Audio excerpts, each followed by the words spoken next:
Hey y'all, welcome back to the channel. Around this time last year, I made an AppleCare video where I covered pretty much everything you need to know about the program for 2025. Well, later that year, Apple introduced a bunch of new updates to the program that are very exciting, and I think you'll enjoy them. So I decided to put together a full 2026 AppleCare One guide. Yes, they changed the name. So let's go ahead and dive into what's different for this year and whether or not you should sign up for the program, how many devices you should enroll, all that good stuff. Let's dive into it. Now, for years, the most annoying thing about buying AppleCare was you had to add it for every single one of your devices at checkout or within about 30 days of buying a brand new Apple device. So for example, if you bought a brand new iPhone, you'd have to add AppleCare for it. If you just bought a brand new iPad, you'd have to add on AppleCare for that as well, and so on and so forth for each Apple product that you buy. And as you can imagine, that would get expensive pretty quickly, especially if you were choosing the monthly option versus the all upfront fee. And then Apple announced AppleCare One last year, which is kind of like a rebranded AppleCare with a few additional really worthwhile features, I might add. But of course, it is another subscription, so if you're kind of subscription averse, it may not be for you. The main thing this time around is AppleCare One actually covers multiple devices for one fee. Now, this is something that the original AppleCare did not do. So if you have multiple Apple devices that are pretty new within the past couple years, this may be worthwhile for you, so let's go into some of the details. So for $20 a month for AppleCare One, you get to cover 3 Apple devices under one plan. And what's nice is if you have more than 3 devices that you want to cover, you can add on an additional device for a $6 a month fee. So for a point of reference, if you were to spec out a brand new iPhone 17 Pro Max and you were to add on AppleCare Plus with theft and loss coverage, it would cost you $14 a month. Now, if you were to opt in for AppleCare One, not only are you covering multiple Apple products, but it's only $20 a month.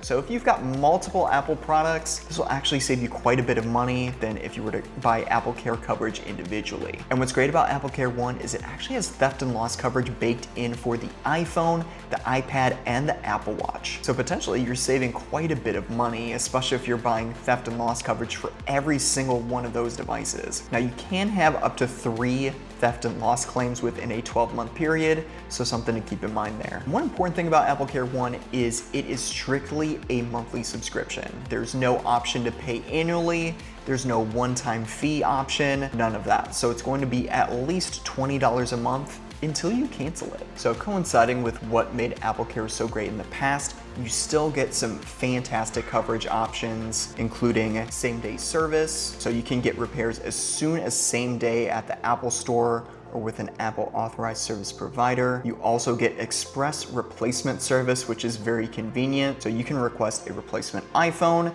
and Apple will ship it to you, so you don't have to wait for your iPhone to be repaired. You'll have a brand new one in hand. You do also get global repair access, so you are able to get your devices serviced at any one of more than 5,000 Apple authorized service providers worldwide. Now let's talk about a few service items that you will have to pay for even if you do have AppleCare One. Now, if you have unfortunately damaged the back glass on one of your devices, or if you've cracked a display, something along those lines, it will cost you a $29 service fee. Those repairs can often be done same day, and $30 to replace a screen or back glass is vastly cheaper than if you were to do it out of warranty. I've heard in some cases it can cost as much as a phone to repair the front or the back glass. That might be worth the money. Now, repairs for other accidental damage, which Apple qualifies as liquid damage, there is a flat $99 service fee for that. I think this would mainly apply to iPads because Apple Watches and iPhones all have some level of water resistance to them. Don't put your iPad in the pool. And we kind of touched on this earlier, but when it comes to theft and loss coverage, if you have just regular coverage through AppleCare, you get 2 claims per year. Of course, AppleCare One bumps that up to 3, which is very nice. And that does carry a $149 service fee, just so you keep that amount in mind. And 2 other ones to cover with you really quick here. One is the replacement battery service, and this one alone I think would be worth the money, especially if you keep your devices multiple years. If your iPhone holds less than 80% of its original capacity, it's covered. They'll do the replacement for free, which is fantastic because oftentimes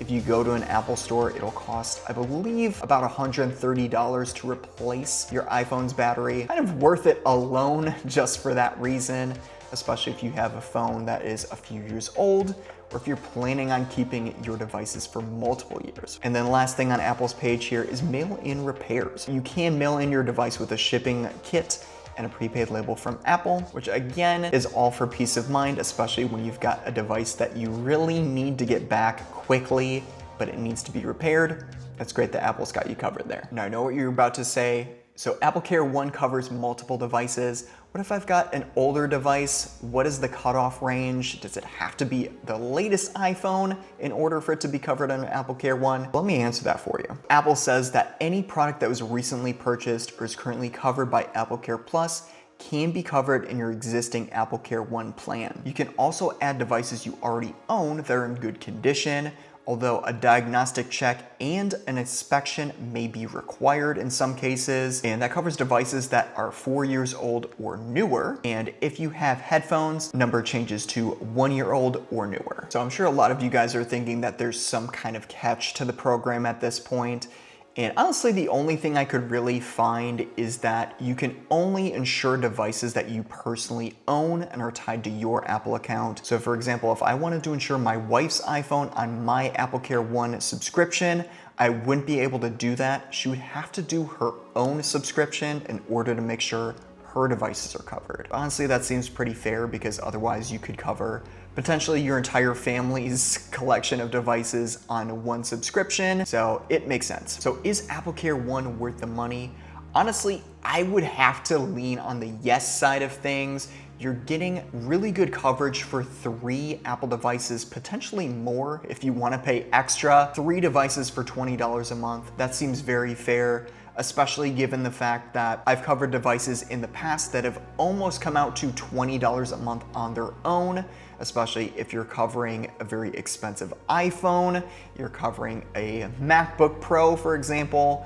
I know AppleCare coverage can get pretty pricey for those items. $20 a month seems very fair to me, and I really like the fact that you can add on more devices. So if you're an Apple aficionado like myself, you could potentially cover 5, 6, 7 modern Apple devices if you have that many, all under one plan, all with peace of mind, Apple's quality first-class coverage that they are known for. So I think it's a major go, but let me know in the comments, you guys, are you an AppleCare One subscriber? What other Apple subscriptions do you have? There are so many out there at this point. I could make entire videos on those. But for now, thank you so much for watching this video, you guys. I love Apple products. I've got a bunch of them covered on the channel. Here are 2 videos that YouTube thinks you will enjoy. I will catch you guys next time. Peace.